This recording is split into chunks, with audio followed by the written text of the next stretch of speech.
So today, each of us has several digital devices. Most have a cell phone and a laptop. And we go about the world doing our activities,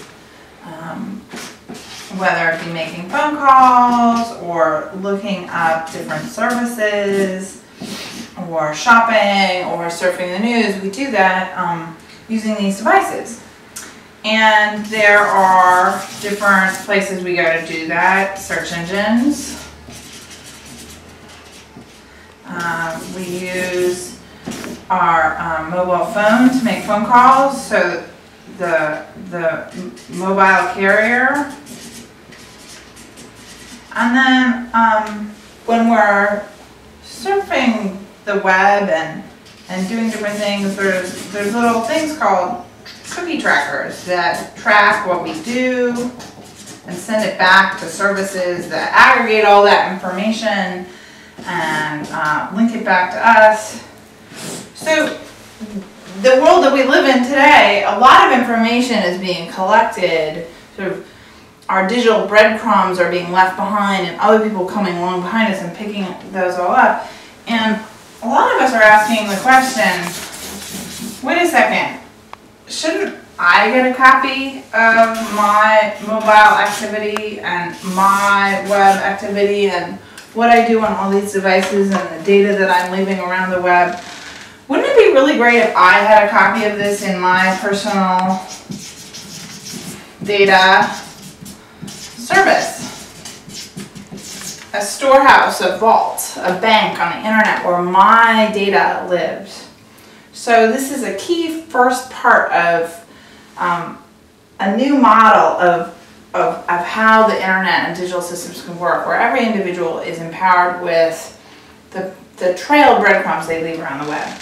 So the question is, like, well, why do this? Well, I think it's good for people, but there's another thing. It's also good for business.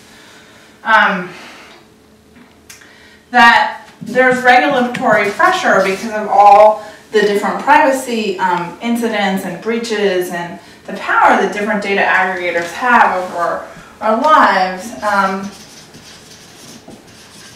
That if we draw a graph like this that has the amount of data and time, this being no time and this being forever, and this being nothing, and this being everything, that, you know, many different search companies are either voluntarily or actually being regulated in terms of the amount of data and the length of time that they can keep it.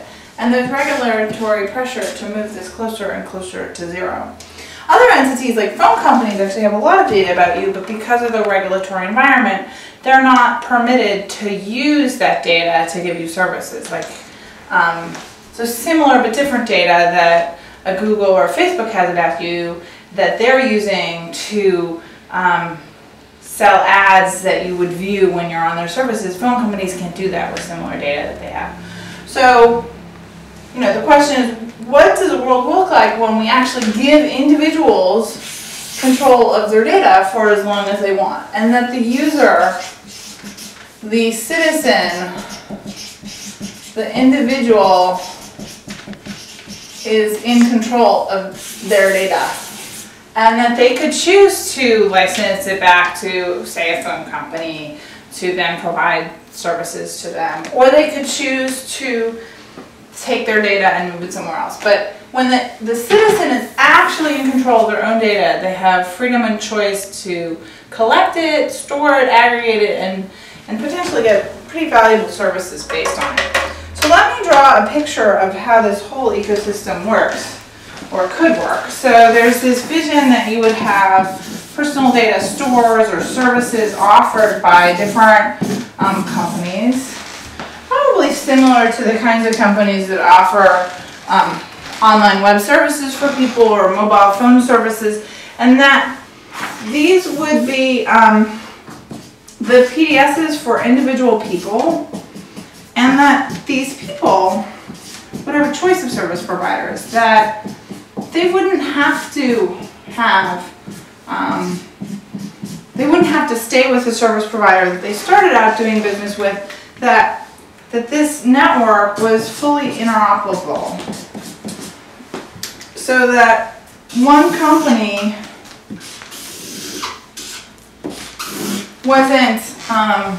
didn't gain undue monopoly power, but also like people would have choice. Like if they didn't trust their service provider anymore, or they liked someone else's services better, they could go there. And just like we have freedom in our banking system to move our money from one bank to another and not have all the value disappear from our money because we moved where we store it, the same should be true for our own personal data that we're aggregating and collecting in these digital systems. So here we have a service provider layer.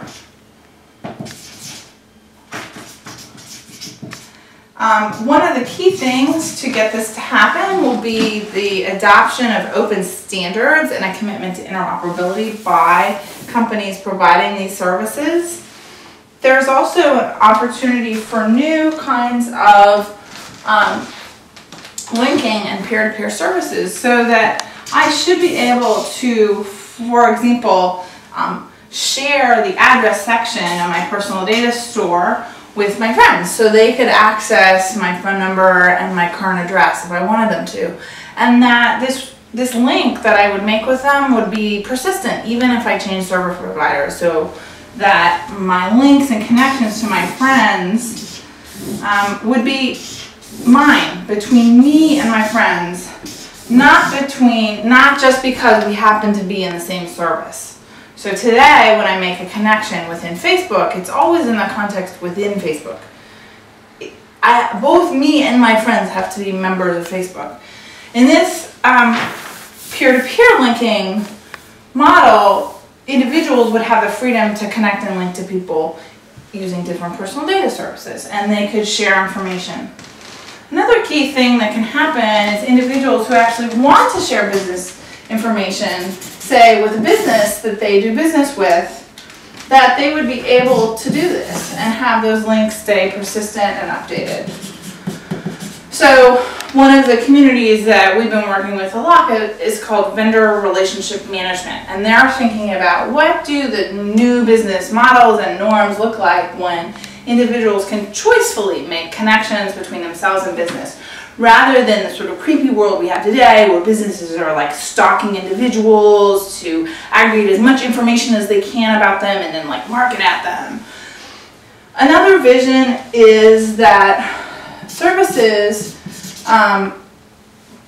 would come up that would act on behalf of the individual to mediate a market for them. So say I wanted to buy a car, and I would go to a fourth party who acted on my behalf and specialized in helping me navigate a car market, and that they could solicit offers and bids and information from different car companies and then connect it back to me and help me make a good decision. But they would be acting on my behalf with information that I shared with them and that they could potentially validate and share with businesses that might want to sell to me. So that we're creating new opportunities and new markets for people to connect to businesses and services that they want. Another opportunity could also be that nonprofits and civil society organizations that are working with members could also have direct connections between themselves and their membership that are much more robust and create new opportunities for community action and working together across different organizations.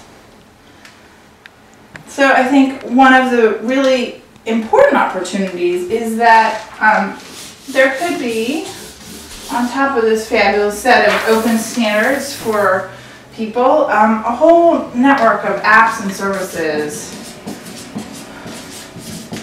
that live in the cloud or on different mobile devices that take advantage of these new sets of personal data that people now have, and open standards for linking and connecting individuals and groups.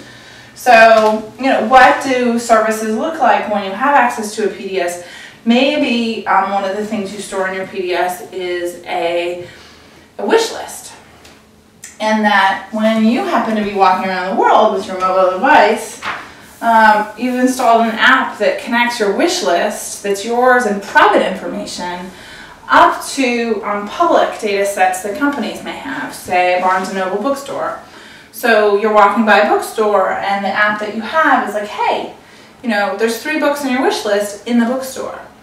And it's helping you connect your personal interest, intent, and wish and existing data with services. Another practical example, and you can see this on Phil Winley's site, Kinetics, is an individual making an appointment with a doctor, so that the individual's schedule is stored in their personal data store and it's only seen by them, and a public calendar for a doctor's appointments is available, and they make a connection between the two and offer potential dates and times that would work sort of automatically, so that we're doing less information processing and we're relying on these new personal data services that we have and other data feeds from other sources, and helping make our lives more connected and efficient. So this is one piece of the big vision, and you can learn more about many of the companies and services working in this area at personaldataecosystem.org.